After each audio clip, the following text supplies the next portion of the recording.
Well, good morning, Longhaultanker, straight razor shaving with Longhaultanker. And today is Tuesday the 20th at approximately 10:50 in the morning, Central Time, United States. And thank you for joining me this morning. We're going to do a straight razor shave and head shave, face shave and head shave. And glad you're with me. Good to be home. You'll see that through my background and so forth that I am at home and glad to be home. This was a interesting trip to Calgary, Alberta and back. I was on the road for 10 days and I got one or two stories to tell and we'll get on with that. But first, the equipment for this morning. For me, it's always about the razor. Soaps are important, brushes are important, but for me, it's all about the razor. And so we've got a Thiers-Assard Spartacus 6/8, and it's just a beautiful razor. Look at the sculpting on the spine, the gold wash Spartacus, bone, swine bone as I understand it. And the interesting thing about this razor is that the length of the edge is just some longer, longer than most razors. This was honed up on the Shapton Glass series, 1, 2, 4, 8, 16, and 30K, finished on the 30. And I did a complete hone job on this last spring. And you may remember me being out on my patio and recording out from there. Look at that sparkle off of the apex, off of the bevel. Right after I did the honing job, used the microscope. I did a very meticulous job on this, and it became an absolute monster whisker slayer. And I've shaved with it once or twice since then as it came up in rotation. And I'm expecting just a fabulous job from this razor this morning. Again, just a reminder to presenters and videographers that if you're filming your own shaves and presenting products like I am, I'm presenting products, just hold them up, show them what we're using. Hold them up there so people can see, here's the soap I'm using. Oh, there it is. Did y'all get that? No. Hold it up there. Hold it up there. Speaking of which, the soap I am using this morning, Dovo Solagen Berlin Barber, comes in with this just exquisite cork top and this very nice ceramic bowl. And it's their take. It's, by the way, these soaps were manufactured by A&E, and it's a soap. It's a good soap. Fairly good. You'll see, I'll mention my critiques as I go along. I'm going to use two brushes this morning, one out of obligation, more or less, and the other because we're testing it out again. This is my 24 millimeter premium silver tip Badger set in nickel from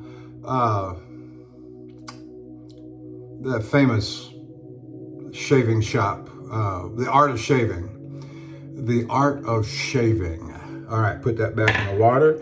And I'm using also, in addition, the Zenith set in faux aluminum, 27.5 millimeter knot.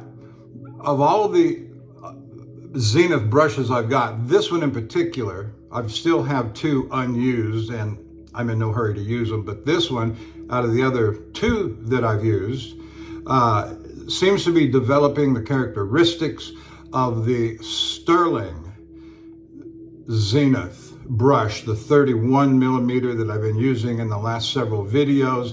This is developing a cotton ball-like feel, finish on the bristles. The other two were not. They were as stiff as wire. And I gave one away. He likes it. All right. And the other one I still have sitting over here. I'm very tempted to remove the knot and put in a superior badger in it, but I'm still thinking about that because I am most unsatisfied with that knot. It's a 28 millimeter in a jumbo faux aluminum handle. But anyway, I'm still going on this one because I'm reserving hope for this one. So we'll use it this morning. And that I have other accoutrements here that I will present in the refinements section later. And so I got an itch on my shoulder. Had a nice hot shower, got good hot, well, I'm at home, aren't I? I'm gonna start with the bore. Let's get it all lathered up. Let's get it all lathered up. Got a little project laid out for myself here this morning. I pulled out all my soaps from my closet behind me. I'm going to reorganize them. I'm not satisfied with the reorganization that I did a few weeks ago.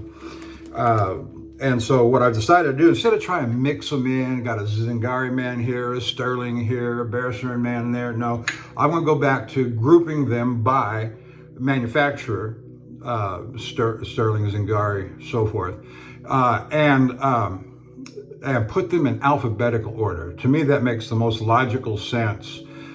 Keep them by group, keep them in alphabetical order. Just use them as they come up in rotation, and that way I don't have that just seems easiest to me. So we will see. Got a lot of nice lather here still sitting in the bowl, so I'm just gonna. And the thing about A&E soaps is they don't lather per se. What you see here is about what you get. It just comes off as a bit of a cream paste, and you just thin it down with water as you go. In my opinion, there may be. I did watch the fella that makes these. He's shaved with a straight razor, and his video came up. The guy that makes these A&E soaps, and he used to do a lot of videos 6, 7 years ago, 9 years ago when I was first getting in to this. And then he disappeared for a while. I don't know why. Then he came back just here in the last few weeks. I think he's only done one. He may have done more. I don't know. I've got him set with subscription and reminders and all that stuff. So I haven't seen anything else come up from him in the last 3 or 4 weeks, except that one.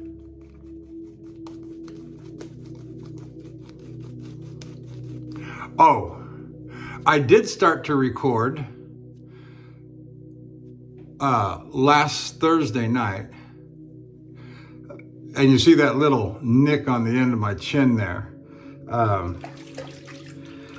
I thought I'd work through it, record through it, but that thing wouldn't stop bleeding. I kept putting more lather on it and using a paste of lather to kind of seal it off, and by the end of the shave, it had stopped bleeding. But throughout the course of the recording, throughout the course of the shave, that sucker bled. It turned all my lather a blood brown, and it was just awful. And so I stopped the recording and discarded it. But it was just an itty bitty little nick, a little scratch. And that thing,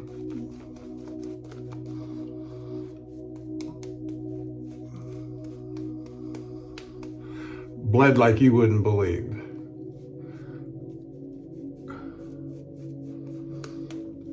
I didn't do my little pre-shave massage, but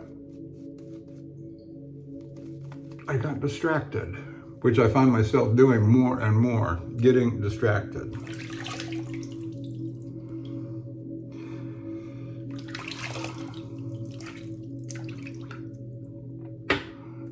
I look at it and chuckle at it now. In about 10 years, I'll probably be sitting in a wheelchair, not even remember what my wife looks like.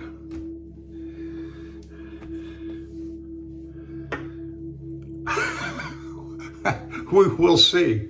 She'll just have to hit me upside the head and say, "Lay on."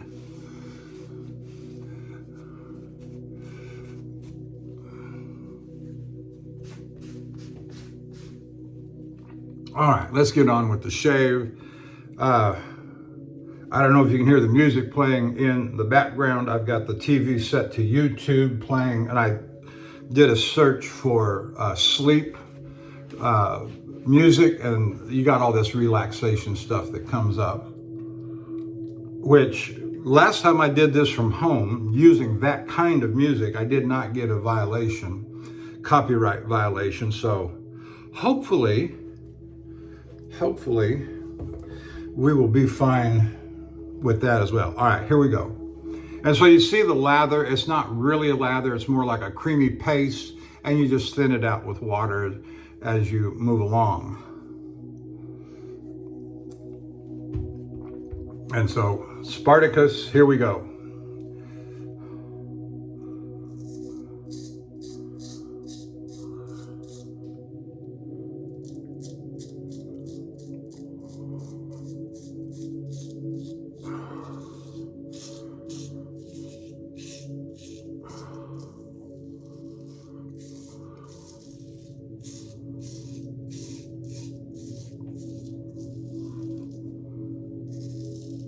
I think my last video that I have up was from last Tuesday, a week ago, when I was in Great Falls, Montana, and on my way up to Calgary, where I had been invaded. Oh, that reminds me. This is a good place. Stand by just a sec. I'll be right back.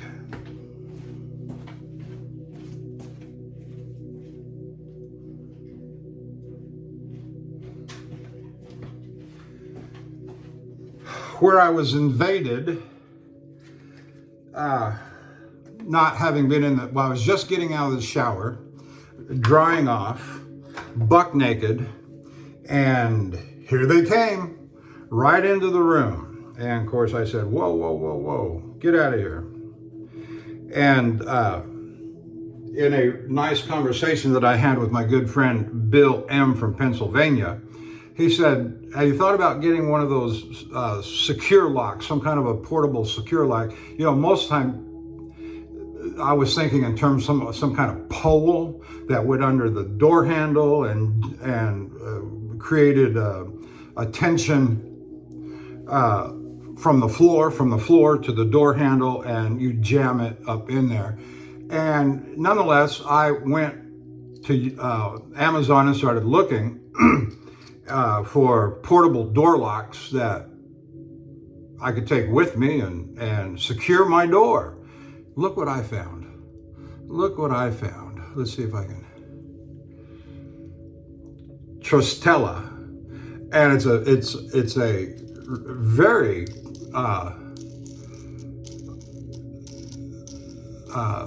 effective tool, I think. You see this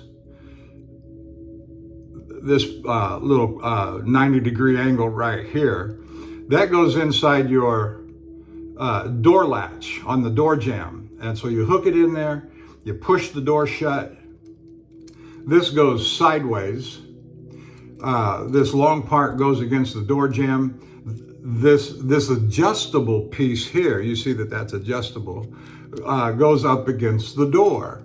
And then you screw down the main wing nut to create the tension. And I tried it on our bedroom door here, and it works great. It works great. So I'm ready for you now, Love's Truck Stops. Just try and get in. Bunch of barbarians. They're either pedophile or rapists. I don't know which they are, but they just seem to love to barge in. They're either pedophile or rapists. And they just seem to delight in barging in, disturbing the privacy. And as I've said before, that store up in Great Falls, Montana, along with a couple of others, seem to be the worst at it as well. They just don't care. They didn't knock first, and if you've seen my videos in the past where I've been barged in on, which is just, outrageous.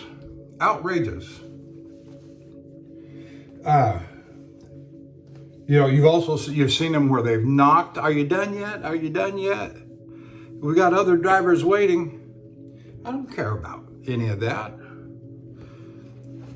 When you have an unlimited amount of time, they don't put a time limit on it, but they always seem just to take delight.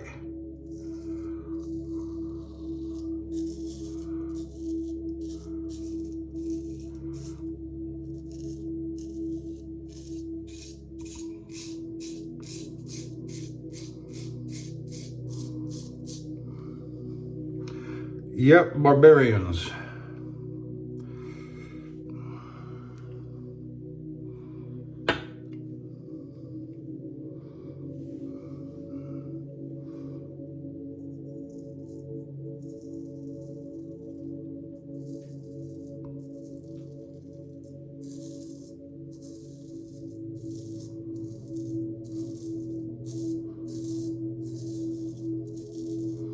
Or worse, and I hope Loves is listening. They won't, oh, we're sorry. Call customer service, corporate customers. We're sorry you had to go through that, but they never change anything.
So on the way up to Calgary, the temperatures started turning quite cold by the time I hit Sydney, Nebraska.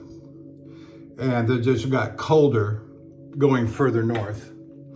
The worst, and I'll tell you about the worst driving as well, because that's where the real fun of the stories are.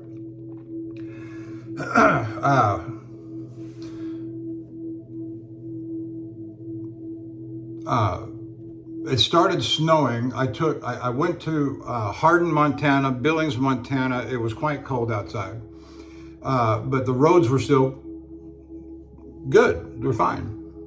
And I stayed on I-90 rather than taking Montana Highway 3 out of Billings and cut to the northwest across country. I said, no, the weather's just too bad. The temperatures are too cold. I don't want to get in a situation where I am miles and miles removed from truck services. If I have a breakdown or the fuel filter, water separator goes bad.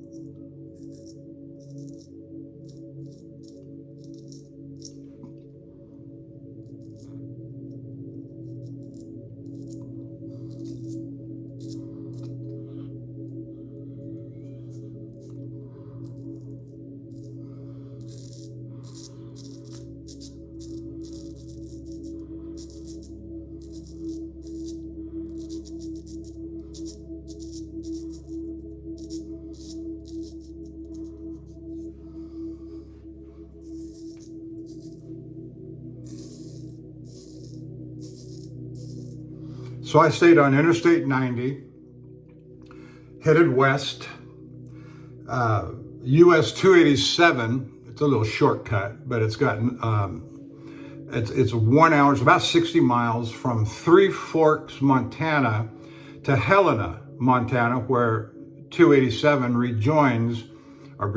where it joins Interstate 15.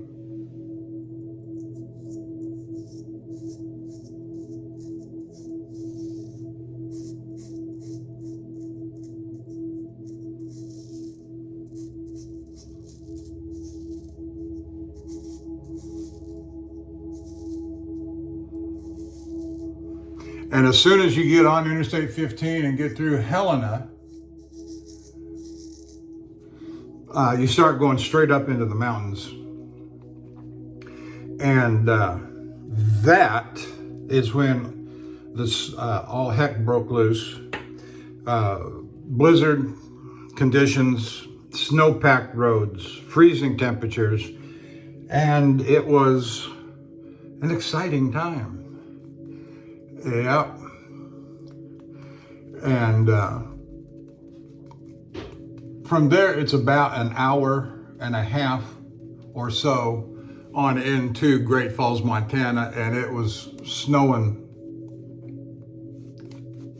like a blizzard when I got in there. And that's when I went and did my shave and went on up to Calgary the next day. And it's funny, it's always the case that no matter how bad the weather conditions are in Great Falls, that it's about an hour and 40 minutes approximately on up to the Canadian border at Coutts, Alberta, Sweetgrass, Montana.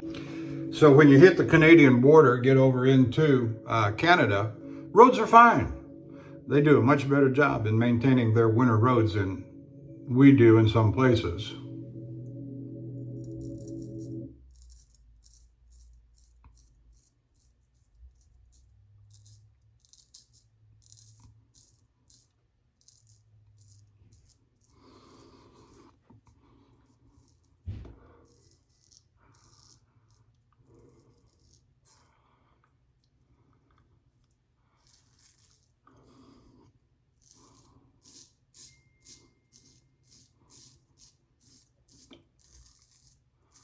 No, my wife needed me to reset the internet, turn it off, turn it on, so it can reset.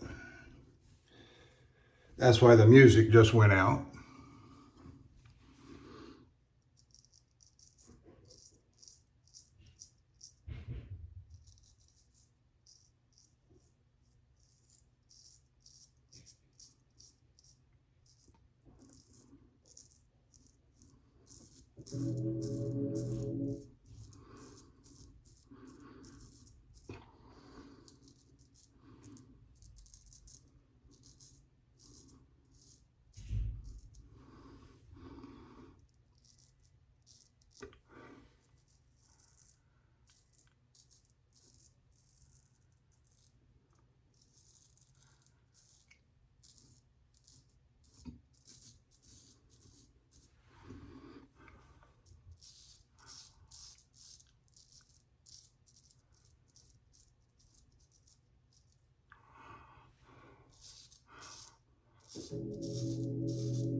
Now here's where I got to be careful not to reopen that spot.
I'm not worried about this one.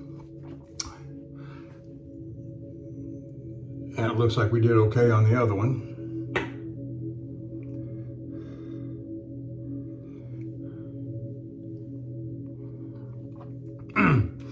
So that Wednesday, crossed the Canadian border, Wednesday last week, crossed the Canadian border into Alberta, made our way to the truck stop in Calgary, which was approximately a mile from my delivery point.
Delivery went fine. Return trip to Great Falls, Montana went fine, but I chose not to return, and I resolved that I shall never frequent the Love's Truck Stop at Great Falls, Montana ever again. I went in. I was in need, by the time I returned to Great Falls, I was in need of about 80, 90, 100 gallons of diesel. And so that afternoon, that would be Thursday afternoon, when I got in after delivery, I went ahead and picked up 50 gallons of diesel, which gives me a shower credit. And so I got my shower at Flying J in Great Falls. I've been going, they're the old established company. They've been there for decades. Never had, that's where we always used to go before the Loves was built about 2 years ago, 18 months, 2 years ago. And I say we, I mean truck drivers. There's a Pilot owned by the same company right across the street from the Flying J, but I've always preferred the Flying J. And I've never had a problem there. They still, here's the funny thing.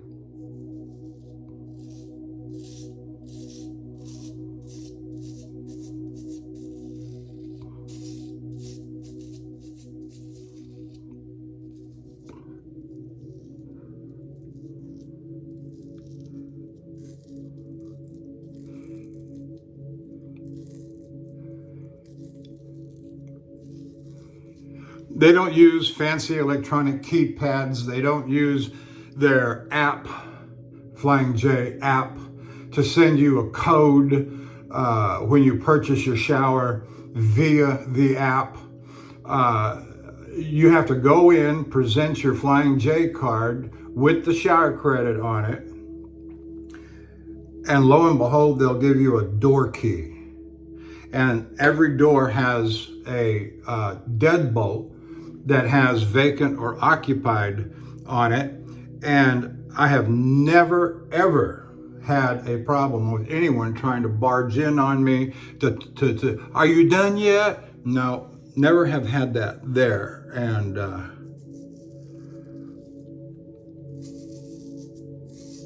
so when it comes to going to Calgary, when it comes to going to Great Falls, Montana,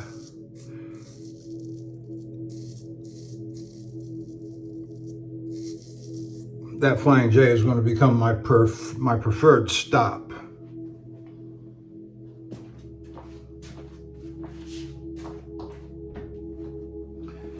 Turn off the light in the closet, of course.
When I woke up that Wednesday morning, going into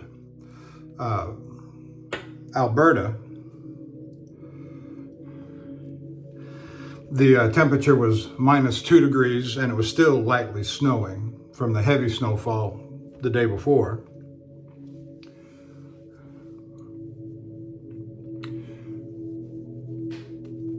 -2 degrees Fahrenheit. Then the next morning in Calgary, when I got up to go make my delivery, it was -1 degree Fahrenheit. So you can see it was quite cold. And you have to be real careful both with the, make sure that the diesel doesn't gel. So you got to put in your diesel additive. We use a product commonly available called 911.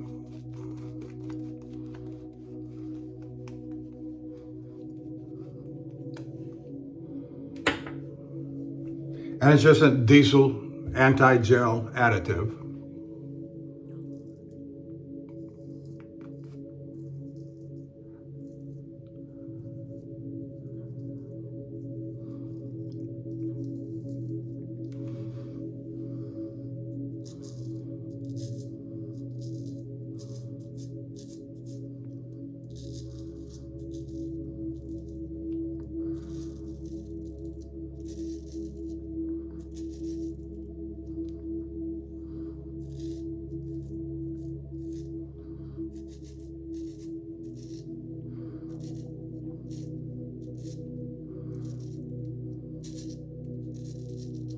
What that does is it keeps the water that's in diesel fuel from freezing up. There's always a certain amount of water. And that's why you have a fuel water separator. With sight glass, you open the engine compartment, and it's right there in my truck, or the Mack truck. It's on the passenger side, right there. As you're looking at it from the side view, it's right there in front. And you can see how much water there is in the separator, and whether or not you've got to drain it. And there's usually just a real simple little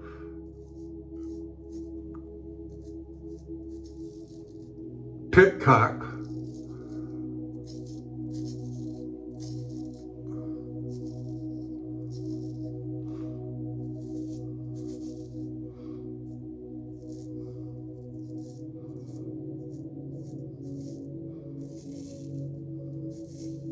screw head, and it'll drain out when you unscrew that pitcock.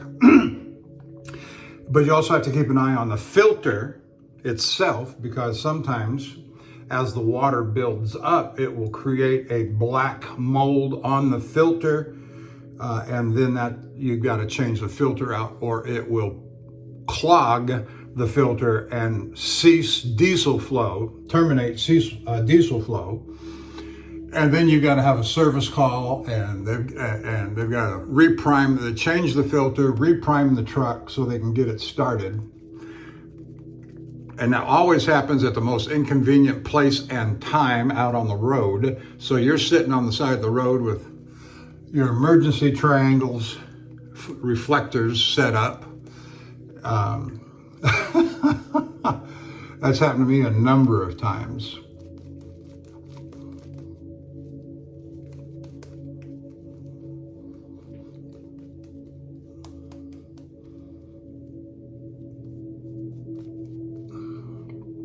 So the scent on the soap is a delightful, kind of a spicy barbershop sort of scent. I'm not going to go through the scent notes. They're written down somewhere on some website. I am sure. Where'd I buy these from? Off the internet somewhere.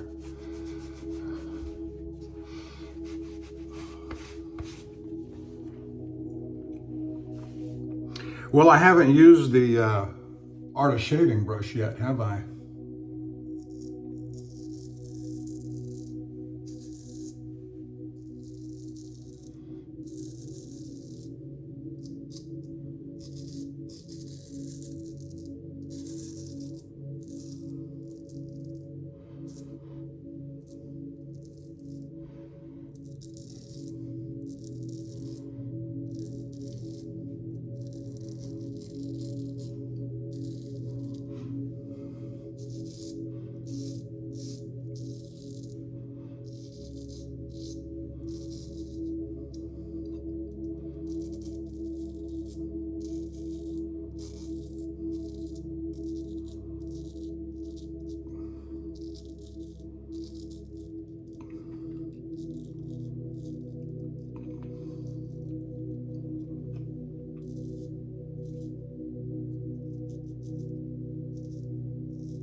I just want to say regarding that Sterling Zenith boar bristle brush, 31 millimeter knot, it's exquisite, exquisite.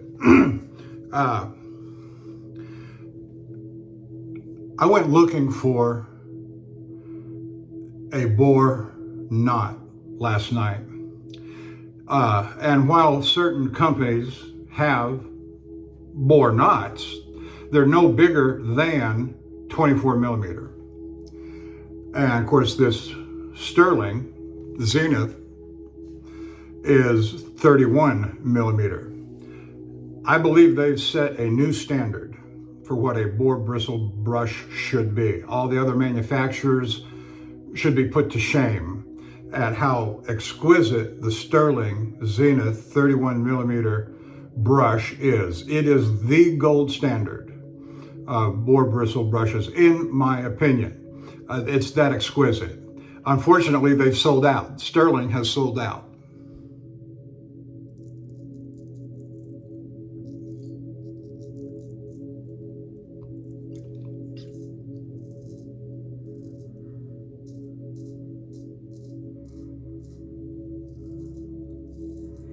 And they told me in a telephone conversation just recently that they don't plan to restock and reorder until around the holidays 2024,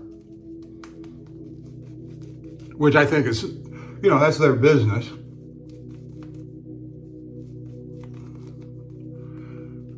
But I don't know if they know. And I've written on their comment section at the Sterling Soap Company on the brush, I've written there that this is just an exquisite brush. It should be kept in supply at all times.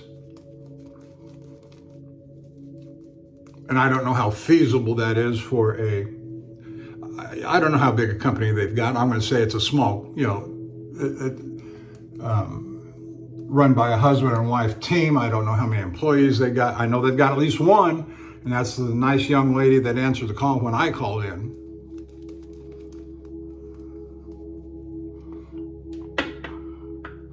I say young lady, presumably.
So I made my delivery. I'm coming back.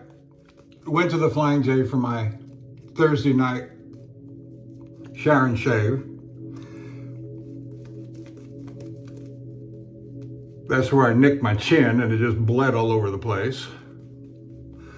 So the next morning, Friday, when I got up, again, it's minus 1 or 2 degrees outside, just very cold. And the snow was still falling lightly. Made my way down to Great Falls, or to Helena on I-15. I chose not to go back. Empty now. Remember, the trailer's empty. Very lightweight. I say very. I'm 40,000 pounds lighter than I was when I was heavy. And so I'm coming in at about 36,000 pounds with no product in the trailer,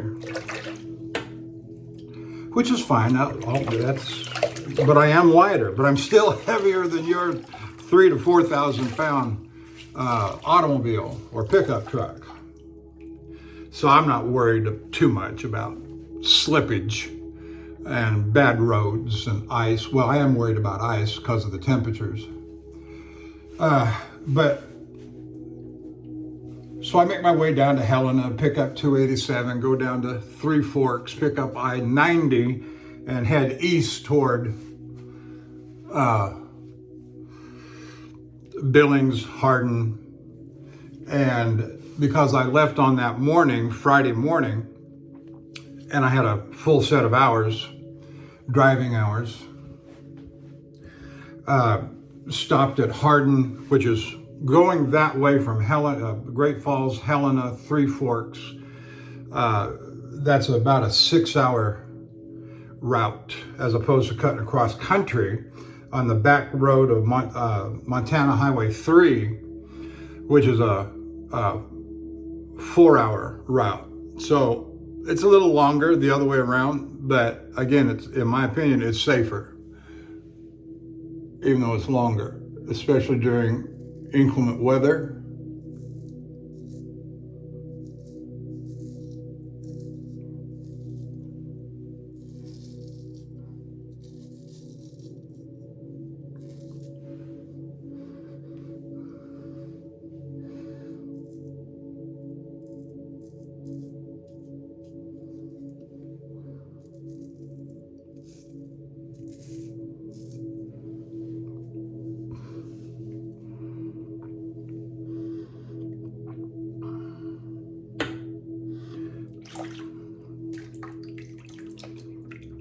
The nice thing about A&E soaps and similar kinds of soaps, which I would include Beresford Man, Zingari Man, other A&E products, they're as slick as can be.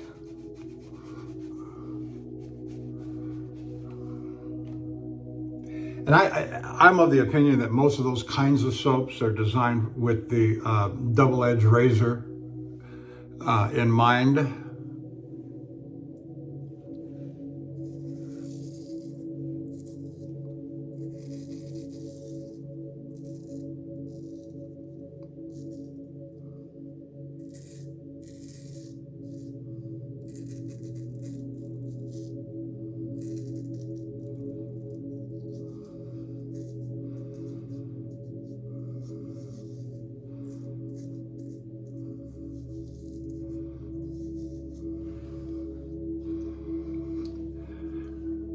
And I understand that. Anyway, so I-90, Billings, Montana, Hardin, Montana, 30-minute break. This is on Friday now.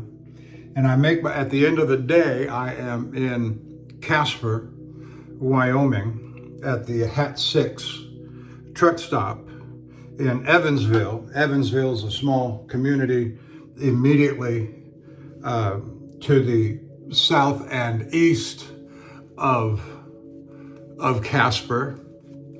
You can still see Casper, the mountains, and I mean, it's just right there. You go from one to the next like a bedroom community or something. And Casper and Evansville together combined are not that big.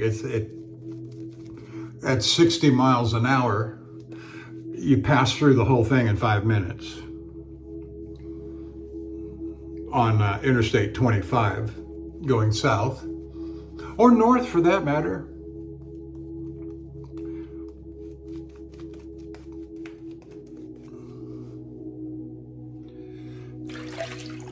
And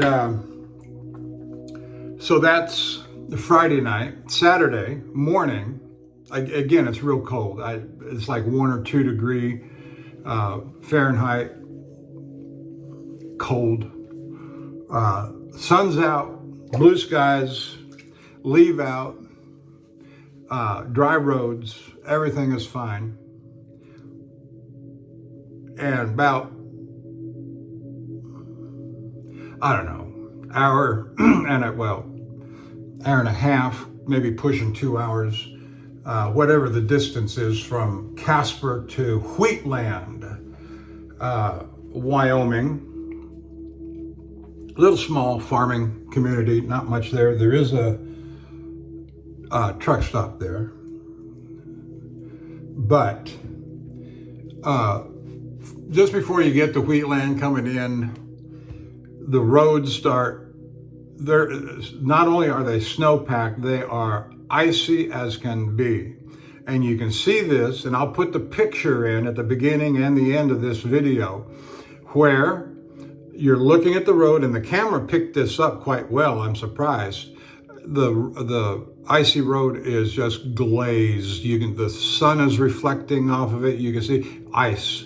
It was a solid sheet of ice from Wheatland to the city limits of Cheyenne.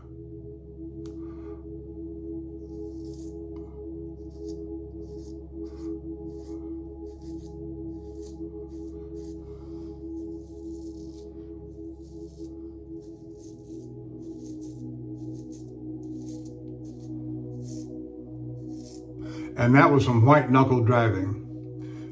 Slowed down the speed of the truck. I had a slippage moment, which, that was a real pucker moment, I will tell you.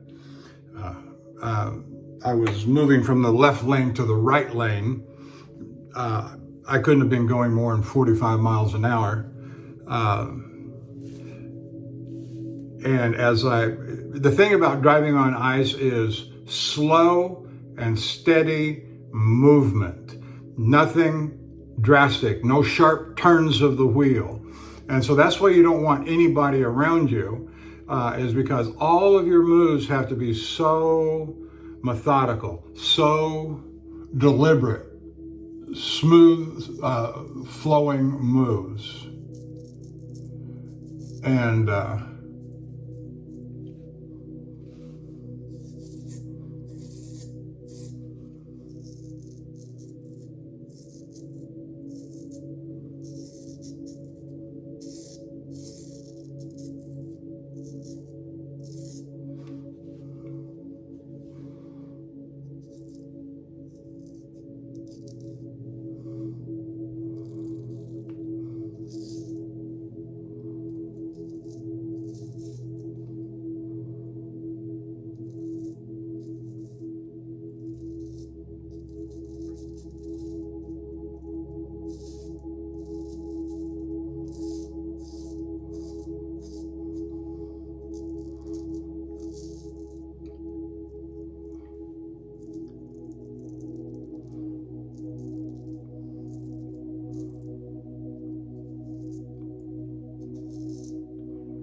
so if you ever find yourself in a vehicle and you feel slippy, you're on ice and you feel slippage on your vehicle, never hit the brakes.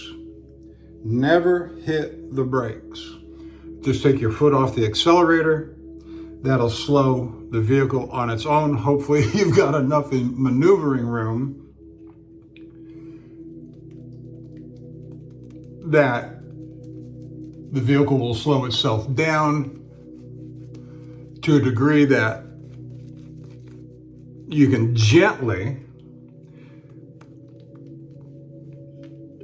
regain control of your vehicle. And that's what I did. I just, because sometimes I do it on purpose just to test the vehicle to see if the roads are icy. I call that my brake check when I'm on icy roads.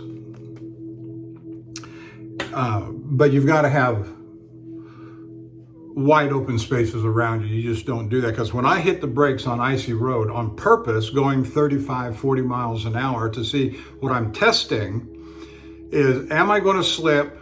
And if I do slip, what I see in a tractor trailer is I see the back end of the trailer coming around, starting to come around like a jackknife.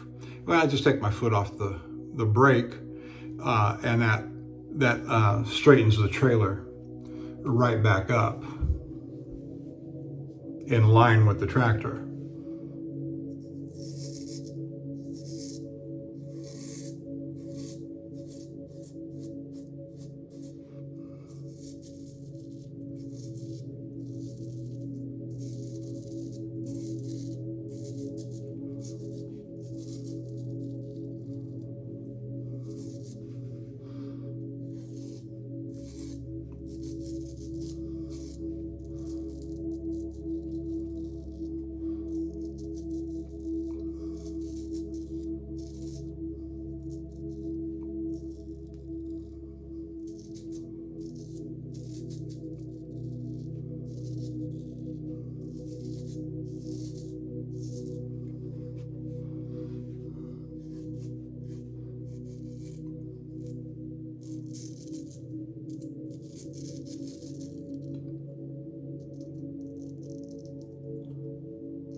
And it always seems like the traffic is heaviest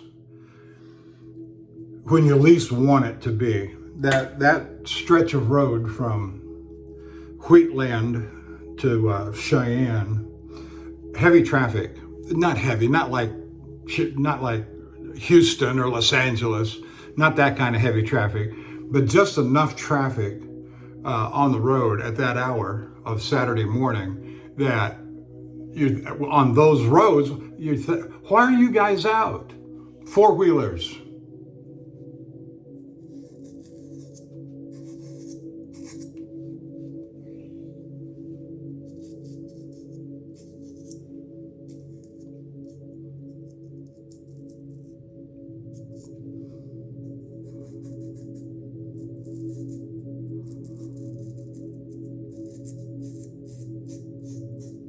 But I was of the opinion that if I had known that those roads were like that, and it was about a 90-mile stretch from there, Wheatland to I might not have gone out on the roads that morning.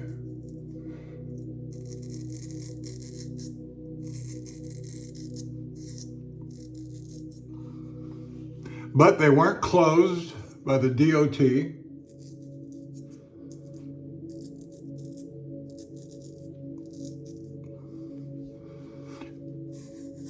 And other than that one moment of slippage, I was able to drive them. I'm not exact. I may be from Houston, Texas. You ought to see my truck. I may be from Houston, Texas, but I'm a well-experienced winter driver on snow and ice, and so just another sporting day.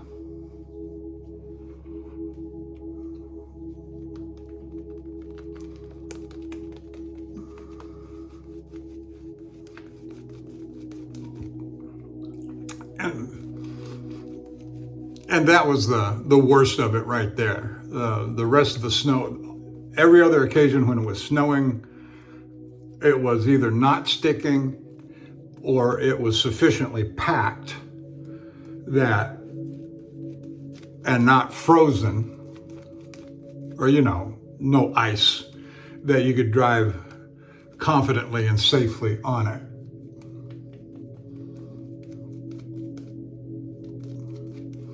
But it's a feeling that you never really want to have, especially in a tractor trailer, when you feel 18 wheels begin to slip on you. And it didn't last but just a second, 2 seconds. Whoop, whoop, take your foot off the throttle. And it was almost instantaneous, my reaction.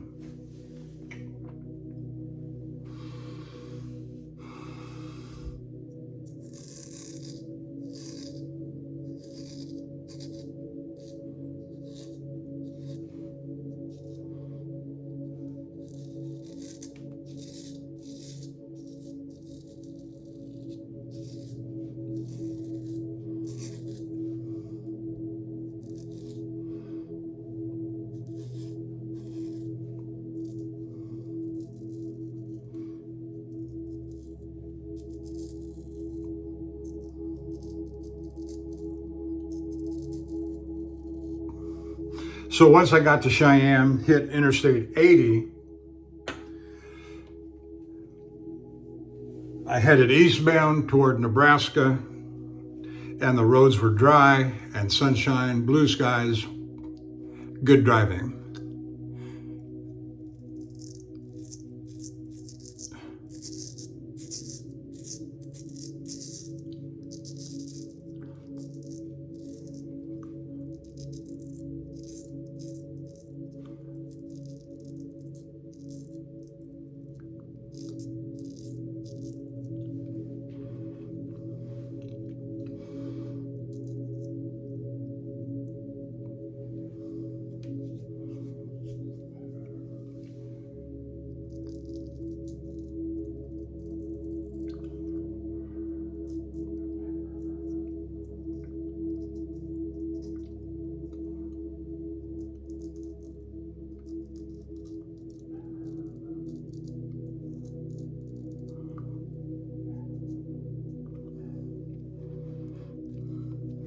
I'm trying to stay clear of that little spot right there.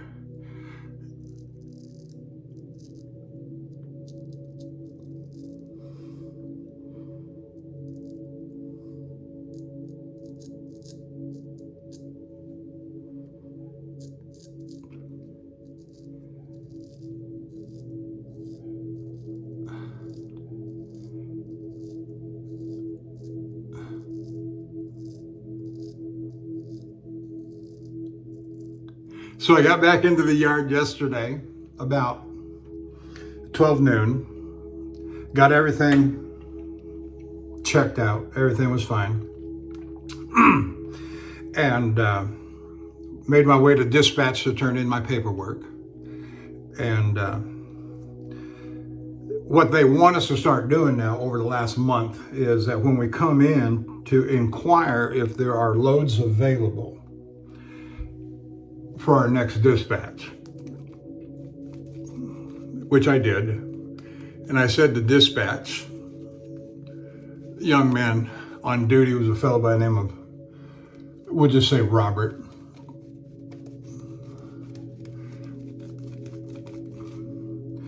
And I said, Robert, let's start at 2,000 miles plus. What do you got? Well, we got Connecticut and we got a Pennsylvania. I said, what about Canada? You got anything going to Calgary or Toronto? No, I don't see anything coming up. Of course, it was Monday. A lot of the new loads for the week come in on Tuesday. That's fine. Don't matter. And so I said, well, let's work our way down. I mean, if you got nothing, I said, what do you got going to California? What do you got going to Oregon? What do you got going? Nothing. And so where I ended up was on another load going back to Portage, Wisconsin. And that's fine. It loads on Saturday, so I got 3 days off, actually 4.5, but it loads in the morning, It'll be available for me around noon. I'll go down to the yard, I'll get hooked up, I'll drive 5 hours to Shreveport on Saturday. It delivers on Tuesday, so I've got Saturday, a little bit on Saturday, though Sunday, Monday, and then they have on-site overnight parking, so Monday night, it's on the curb, it's on the street, but it's suitable. It's okay. It's not like parking in the inner city of Chicago on the street with an 18-wheeler. No, you just made yourself a target. And Portage is such a small town. It's about 40, 50 miles north of Madison.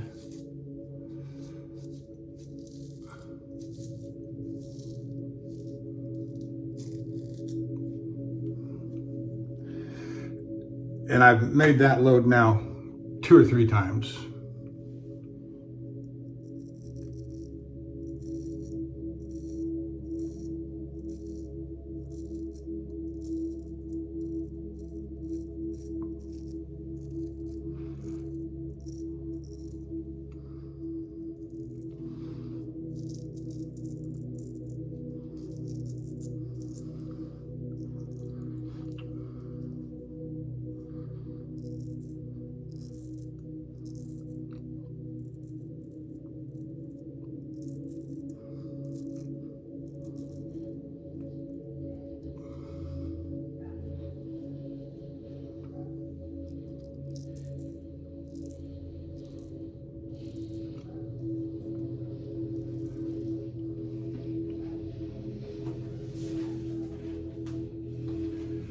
Dogs are going crazy. We picked up another dog. We got 4 dogs now. The grandkids had a dog, and they're getting bigger, 14, 15, 16 years old, and they don't want the responsibility of taking care of the dog every day. So we've taken it.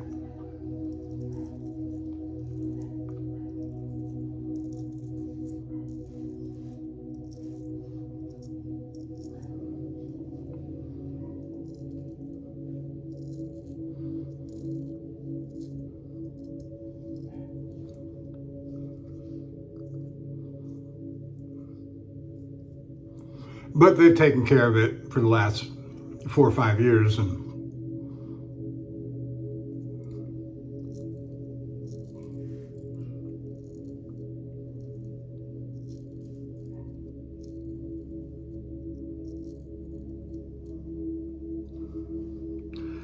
last thing you want is to make a decision to make teenage boys do something they don't want to do involving a pet, where the pet will be negatively impacted by their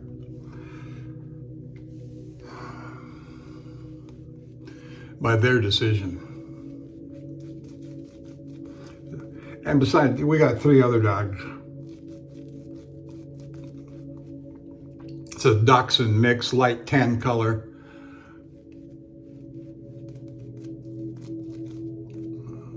Our other dogs got the Jack Russell, and then 2. One is more authentic Chihuahua, looks very like a miniature Chihuahua, and then the other one is a Chihuahua mix, just a little bit bigger. Looks very much like a Chihuahua though, white and brown spots.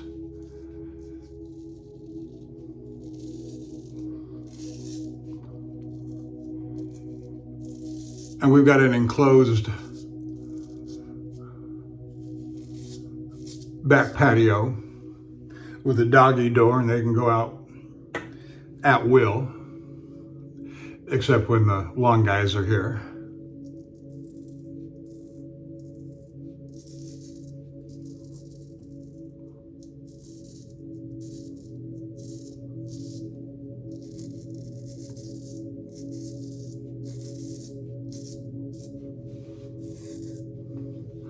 All right.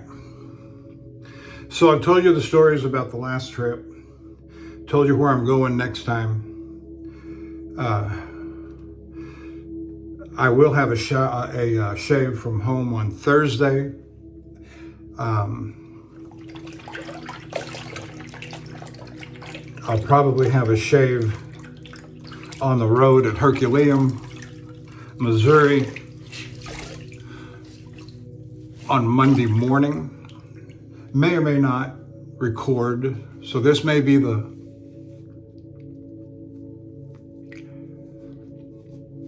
last recording until I get home from the next trip, which if delivery's on Tuesday morning, that would make me getting home on Tuesday, Wednesday, Thursday or Friday. And today is what? Tuesday? Yeah, so it may be a few days, several days even, before I get back or to make another video.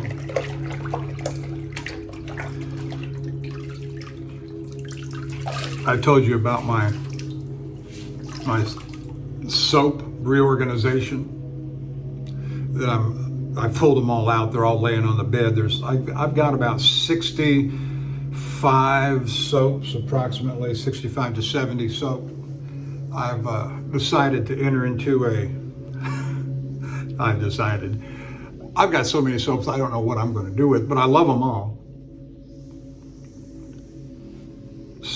Sterling Soap Company, Zingari Man, Beresford Man, A&E. I've got all the, I've got Tobacco and Mitchell's Wool Fat and the Cella soaps, the two, the green and the red. That's about it. That's real close to it. Anyway, I don't know what I might be missing.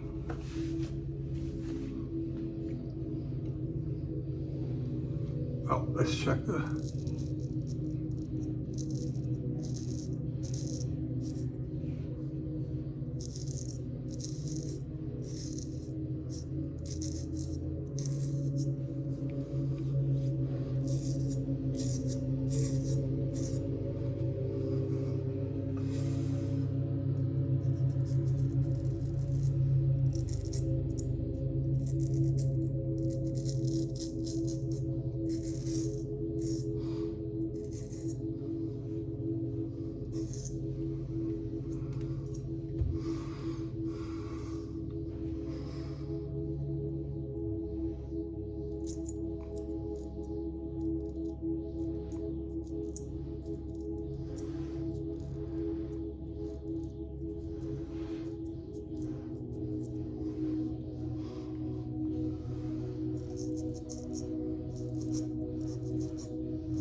And I can hear the lawn guys out there now pretty clear. Are you hearing the music? Last time I played this kind of music, I got several positive comments, and I thank you for those.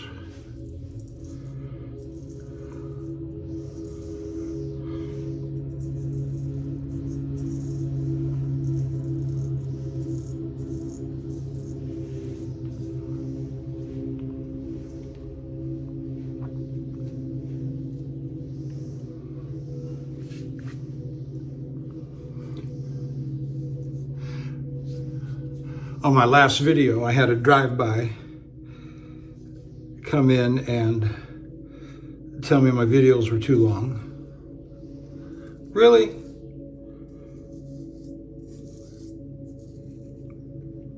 I know they're too long. I don't care. Run it at double speed. If you want to watch it in 20 minutes, watch it in 20 minutes. But I'm still going to put out my production of a full face shave and a full head shave. And if that takes an hour and 10 to hour and 20 minutes or more, don't care.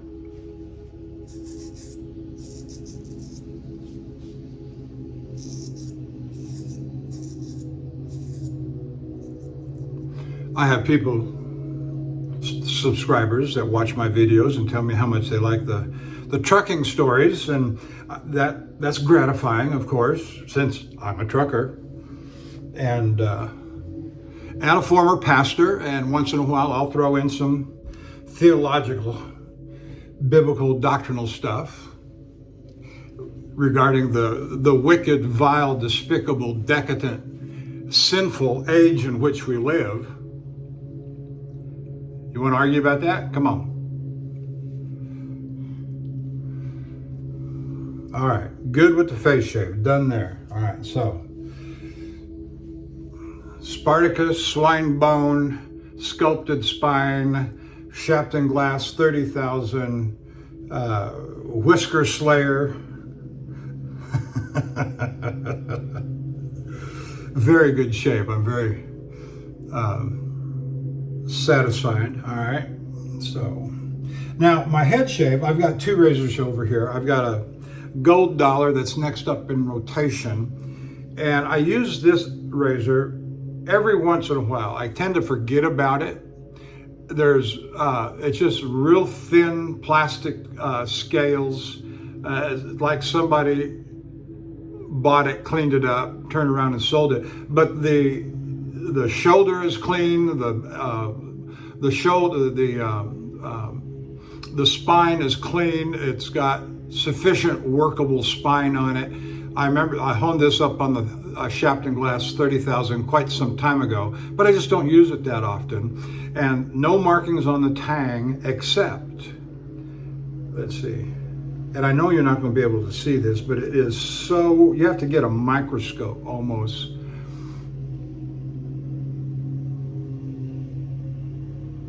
And I know you're not, I don't think it, but there's some lines there right near the black plastic, and it looks like it's trying that it once upon a time spelled out Sheffield. So I'm assuming that this is some Sheffield razor.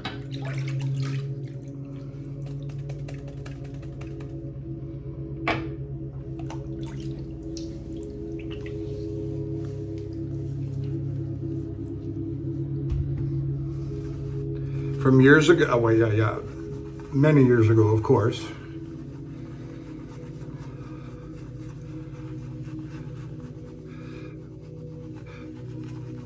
Yeah, this A&E Dovo soap is about wore out,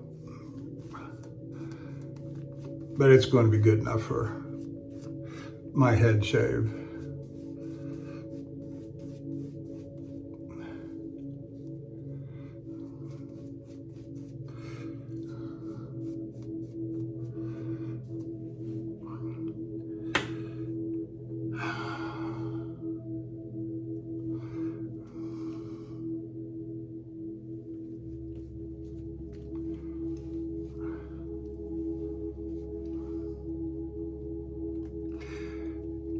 And I expect it'll do quite well.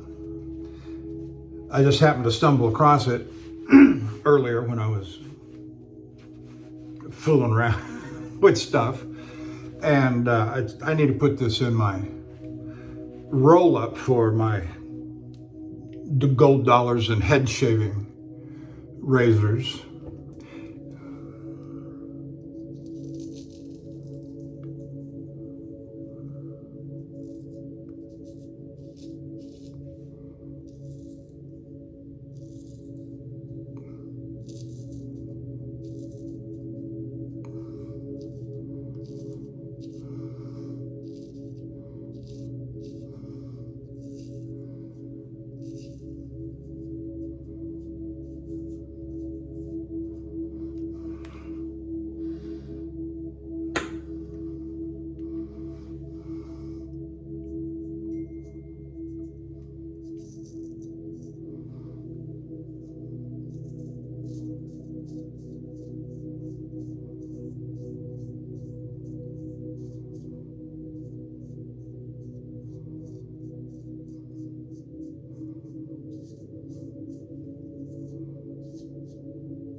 doing just fine.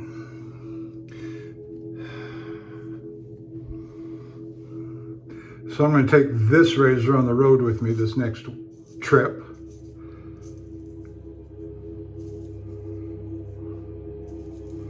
And I'll take the next gold dollar in rotation also as a backup. Just in case,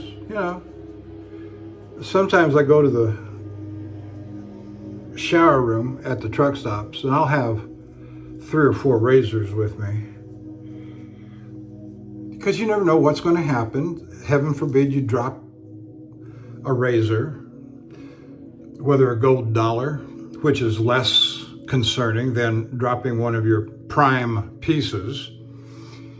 And I've debated all the time. I debate all the time. Do I take my prime pieces with me, or do I stay just with my vintage? Because sometimes the vintage razors are just as hard to find and buy and are just as expensive as some of the new production razors, and so, or do I just take my gold dollars and what's that other brand?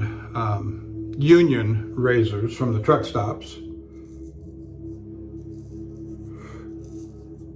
And I'm not the Union razors. I know the older version from a couple of years ago, right after they first came out. I'm going to tell you, I think those are better than these newer production Union razors.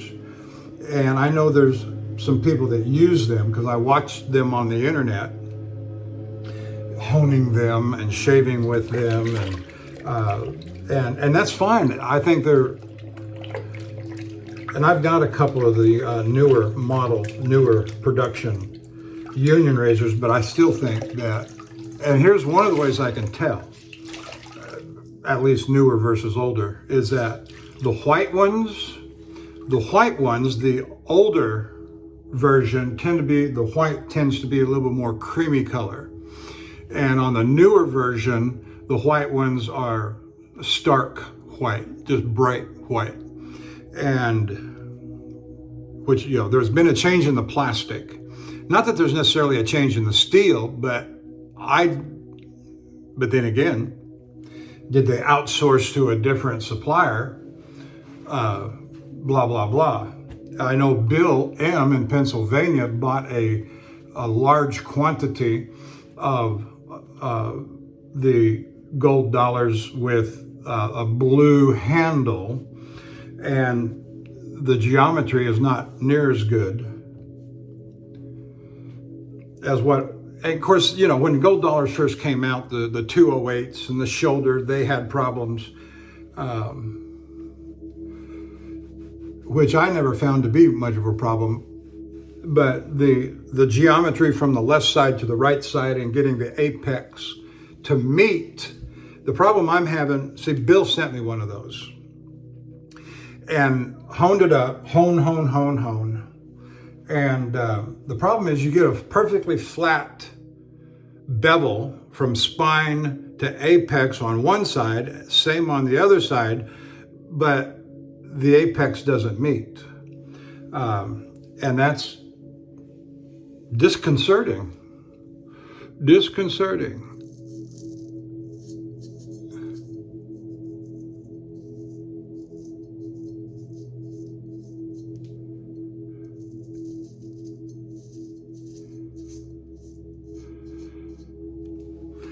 But these little cheap vintage razors that, there's a lot of people who say, go buy those to learn how to, but they're not so plentiful as you might think, and oftentimes require a lot of work to get them into shave-ready condition. I don't have that much time or interest in doing restorative work. I want a razor that's ready to go, and now all of a sudden you're talking about, and I know there's some people, I'm thinking of a certain gentleman on a forum, and he's a good guy, and that's all he does, is that he restores these razors and sells them at a modest price, but they're not going to say Wade and Butcher on them. They're not going to say Frederick Reynolds on them. They're not going to say, all the name brand stuff, because if you find those kind, somebody's going to want a premium for them in their restored state. And I can't blame them. That's fine. That's just business. And that's the world we live in. Nothing is free. As Jared Connerty likes to say, nothing is free. There's no such thing as free shipping. It's built into the price. They just tell you free shipping. And they make, yes, yeah, a free buffet breakfast at your favorite hotel. Is it really free? No, it's built into the price of the hotel room. Anybody, understands that. Can you imagine the farmers that say, buy 3 dozen eggs and I'll give you another dozen free? No. They're built, the free dozen, or the price is built into the 3 dozen that you're going to pay for. And of course, that only makes sense. And it's an advertising gimmick. And okay, fine. People like to think that they're getting something for free. How about this? Salvation into heaven through the blood of Jesus Christ. Is that free? Be careful. What must I do to be saved?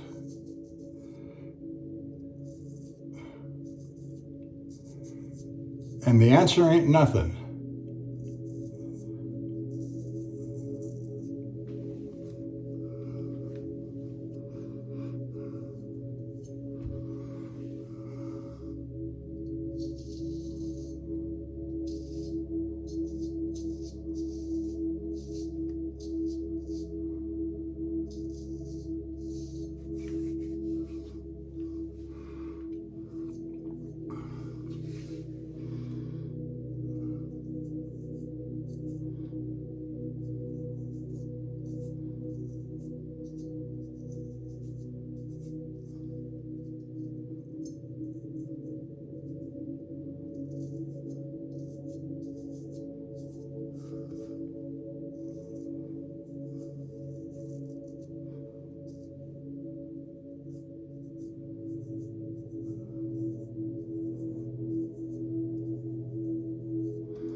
All right, back of the neck and we'll be done.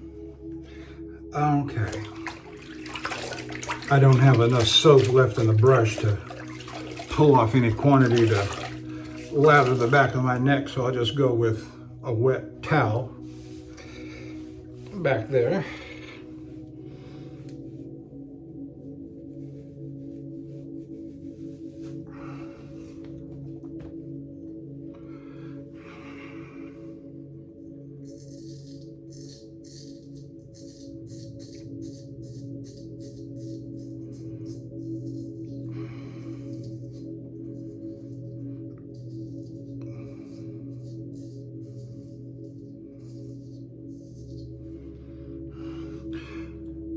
So if I do a shave on Thursday, which I may skip because if I head out Saturday, I'll certainly need to do a shave.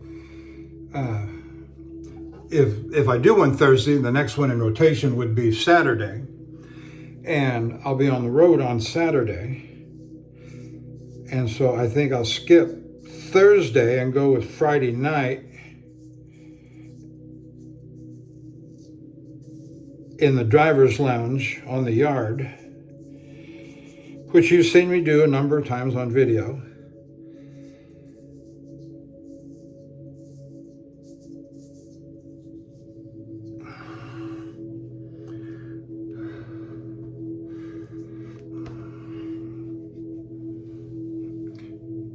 This little no-name Sheffield, I'm going to call it Sheffield. I'm reasonably confident it is a Sheffield. The steel just looks and feels like a Sheffield. I have several Bengals and Wade and Butchers for that matter, that that the steel just feels like it's Sheffield. And now that I say it, well, the style, under magnification, the style of the word Sheffield does not look like a Bengal. And so I don't know what else it would be. It does not look like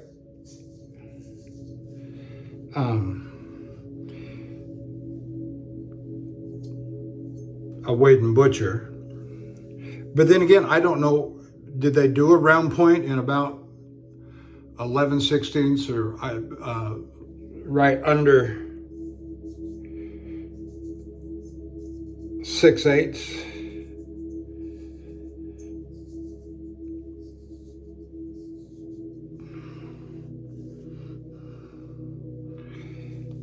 All right.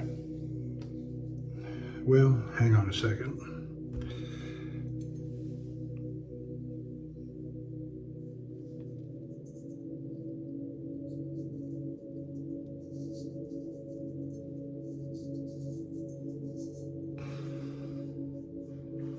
Okay. I am satisfied with that. So just a little, presumably a Sheffield, little no-name Sheffield here. Okay, all right.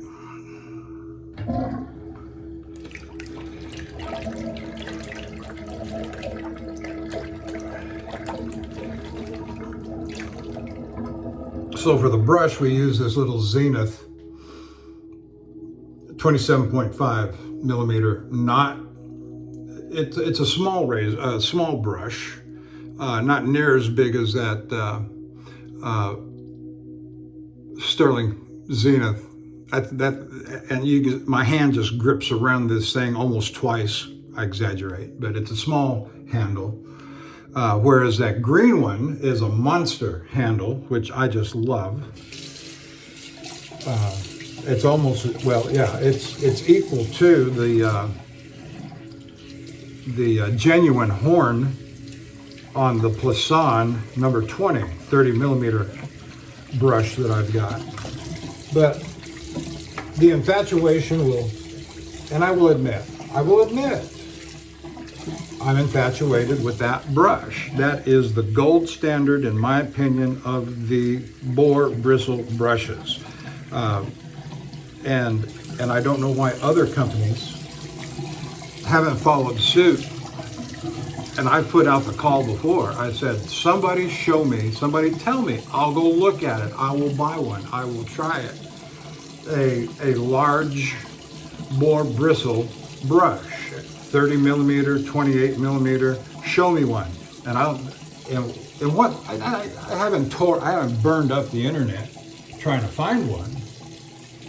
But in what little looking I have done, nobody else has got a boar bristle brush that big. And so it becomes the Sterling becomes the gold standard of what other boar bristle brushes should be measured by. And if you're not making one like Sterling's recent release, you should.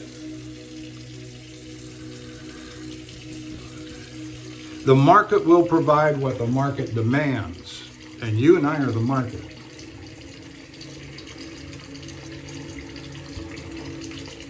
All right. Oh, here we go.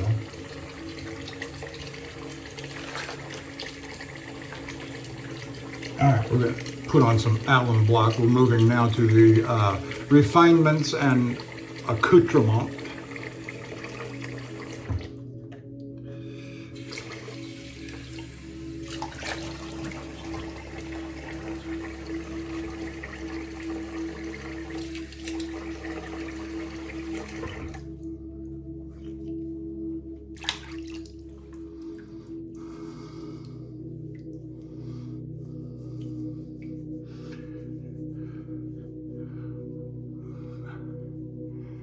Well, it feels so good, even on my little spot right there. Hardly any sting at all.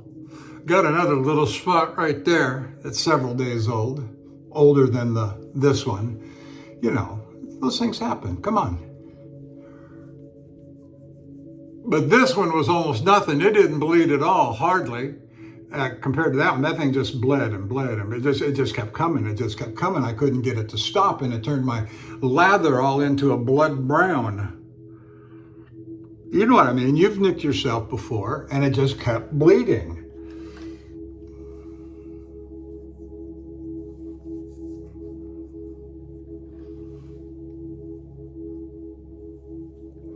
But I cut the video on that. I was recording. I think that was the video from the Flying J in Great Falls, Montana.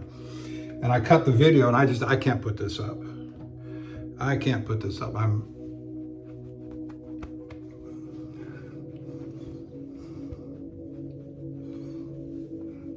And I know there's some that would say I should have, and I almost did, because I wasn't really that embarrassed or ashamed by it. You know, but no, it just, no, not appealing, not appealing, other than for voyeur's sake.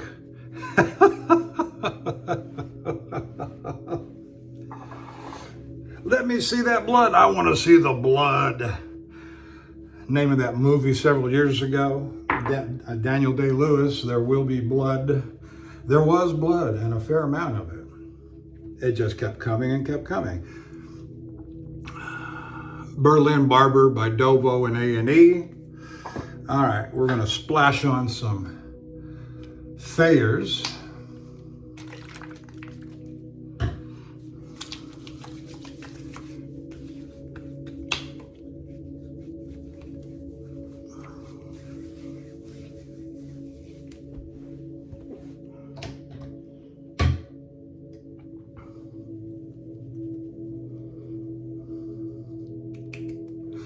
Now we're going to splash on some Lucky Tiger. Why? Just because we want to.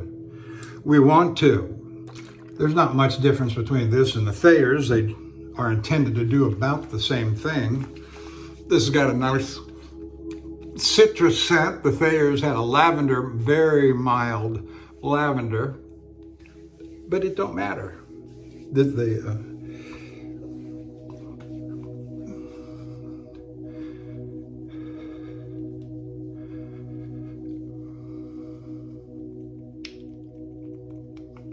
All right, and we're going to use one of the little samples that my daughter-in-law gave me years ago, Dakar Essence.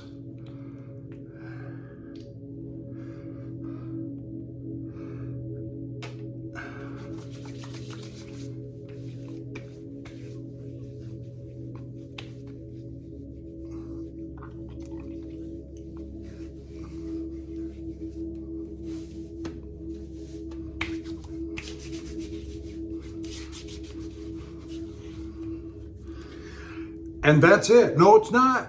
One more thing.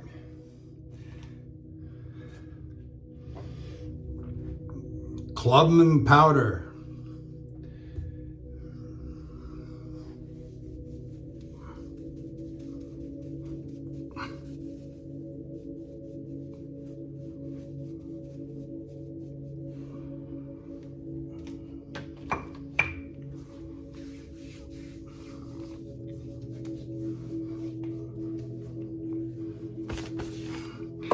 Now we're done. Thank you for joining me. Special shout out to my video personalities that I like to watch. Bill M, Lukey3262, Martin Test Shaves, and Jock at Dapper Shaves. Appreciate you guys. I watch you as often as I can. And I will see you down the road.